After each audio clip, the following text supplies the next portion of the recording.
What's going on, guys and girls? My name is Ron Rock. I hope you had a good morning so far. So, in today's video, I'm going to be reviewing the Game of the Year 2020 winner, which some perceive as being rigged, and I can't blame them. It's understandable that this game is divisive and that many people, don't like the game, but the other half, they do actually like the game. I'm a bit of an in-betweener, so this is going to be my brutally honest review of The Last of Us Part 2, and this video is going to be just that. So, first off, what is The Last of Us Part 2? Well, The Last of Us Part 2 is a PlayStation 4 exclusive. As you can see right here, it says only on PlayStation. And this video is primarily going to be focusing on my brutally honest point of view of The Last of Us Part 2. So, any thing and anything and everything and anything that I say in this review is strictly in my opinion, so please do not take any offense to a certain thing that you yourself might not agree or disagree, because everyone's got a right to speak up their minds. And as a guy, I don't have any problems with people with different opinions. It's just that I have nothing against I have nothing against people who have different opinions. They have a right to make up their own opinion, and it should stay that way. So today I'm going to be reviewing well, as I said before, I'm going to be mentioning The Last of Us Part 2, and I'm going to be reviewing it. So this is my brutally honest review of The Last of Us Part 2. Now, of course, this is going to contain spoilers, but it shouldn't, because the game's been out for a few months now. But, oh, my head keeps getting in the way. But, yeah, let's get into the video.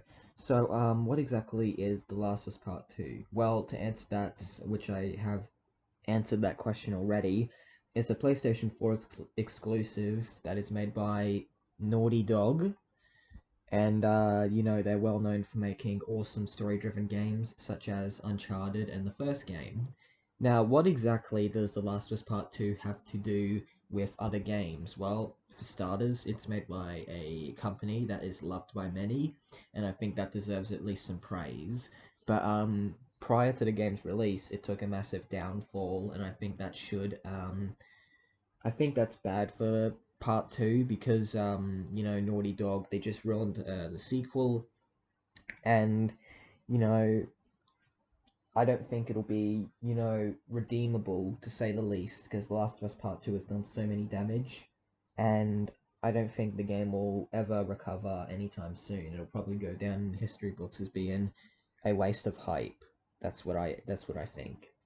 So, The Last of Us Part 2 is the sequel to the critically and financially acclaimed The Last of Us Part 1, which I also have, and I'm planning to do a review on that as well, since I've started replaying it a bit recently. Well, I haven't played it in a while, but I'm thinking about starting it from scratch again. But this review is, well, it's me thinking about what The Last of Us Part 2 could have been. It's not perfect, neither game is, but there are some pros and some cons of the second game that should be, pointed out. So let's go start with the story. The story has its good moments and the story has its bad moments. Ellie's journey from beginning to end is one of the saddest, if not the saddest thing I've ever seen in a video game, mainly because of her quote-unquote descent from darkness and her, atrocities that she has committed throughout, her 72-hour conquest for Abby, or her 72-hour revenge killing spree for Abby in the game, which serves as the main focal point of said game. Now, the game takes place 5 years after the events of the first game, with Ellie, Joel, and pretty much everyone in the first game pretty much settling down in their remote community in Jackson County, which is the main setting, well, of the prologue of the game. Now, of course, we are introduced to new characters such as Dina, Jesse, and, we have some, some good characters, and of course, if someone has read the leaks, they likely know that that one of the new characters is Abby, which, bear in mind, is 2020's most hated video game character of all time, and I think that speaks for itself. So, so what does the story have to do with the characters? Well, for starters, the game focuses on both Ellie and Abby on their journey throughout post-apocalyptic Seattle in 72 hours. The game originally was going to be set in like 5 days in Seattle, but apparently it got cut. And you know there was a lot of cut content in the second game, but that doesn't really matter. So the story has its good moments and has some of its bad moments. The main focal point for the game's divisiveness is Joel's death, obviously, with Joel dying within the first 2 hours or less in the game.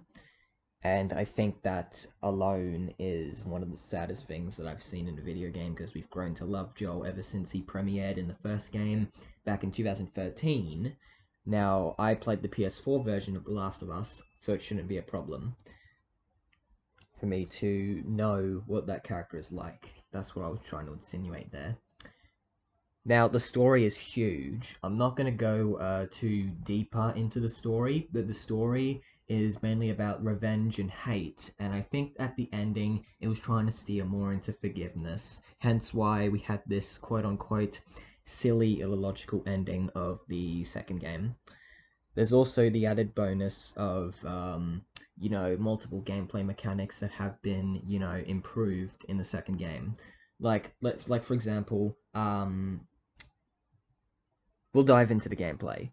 So the gameplay is one of the pros of the game. Now, of course, adding a jump button and prone button isn't exactly innovative in a game that came out in 2020, since jumping and proning has pretty much been an inception, has pretty much been a concept for games like Call of Duty or, you know, any other shooter. But the gameplay of The Last of Us Part 2, it is good. It is good. It's really good. Now, the reason why I say it's good is because there's a lot of improved gameplay elements. Like, for example, playing as Abby and Ellie really felt like you were playing a different character. Like Abby, you had to, you know, have shivs to stealth kill clickers, whereas Ellie was a bit easier to play due to her small and petite sort of frame and her, you know, more, you know, adept skill at stealth, which is really cool, because there are certain encounters where you can just shoot them out, like shoot out the enemies, and there are other encounters where oh, my head's getting in the way, where you can shoot enemies, you can kill enemies in a gunfight, or you can stealth them out however you like, which is really cool. There's also the added bonus of avoiding combat altogether. Like, for example, there's this one detail where if you're in Seattle Day 2, specifically Hillcrest, you can avoid the WLF without killing them, or with stealth, or, you know, with guns blazing altogether, which is really cool. So the story is, you know, a bit half and half for me. The gameplay is alright. The graphics are just so good. It's so good. I don't even know what's that hand gesture. I'm trying to do the just right. But the gameplay of The Last of Us Part 2 is just good, and there comes the graphics. The graphics in the second game are so good. Like, despite it being a diverse game, you got to admit that the graphics in this game were completely nailed by the art directors of Naughty Dog. Whoever did the art surely did a fantastic job on making this game more human than just being a fictionalized world ruined by an apocalyptic wasteland, or an apocalyptic virus, so to speak. So, the art style of The Last of Us Part 2 is really good. Like, the graphics are really good. But what about the details? The details in the second game are just really great. Like, for example, my favorite detail is the blood splatter. The blood splatter is really cool because if you stealth kill an enemy, you'll see their blood, you know, oozing out of a person's throat, or if you shoot them in the head and if they're near a wall, the blood will immediately splatter to the wall. Like, it'll just splatter, and if you look closely, you may see, and sorry for the graphic parts, you'll see pieces of their brain just like sliding off the wall, and I think that is like really gross, but should be mentioned nonetheless. This is why the game is rated R18, guys, because it has high impact violence. That's why it's R18 plus. But yeah, despite its diversities, The Last of Us Part 2 has a rather average story. Some of the story was garbage, and some of it was good. The gameplay was spot on, although there were not any new mechanics in the game. Like, like for example, I said during my, well, this is a short review. The recording is lasting for nearly 11 minutes. The gameplay isn't exactly innovative. Like, adding a jump and a prone button isn't exactly new to a game that had, well, pretty much jumping and proning since my generation of gaming. So, yeah, the main story of the second game was about revenge and hate, and I think the ending definitely opens up on a part 3 if, Naughty Dog will get out of their fall from grace, because they completely messed up The Last of Us Part 2, and I really don't want to see their work go out, just like a Thanos snap like that.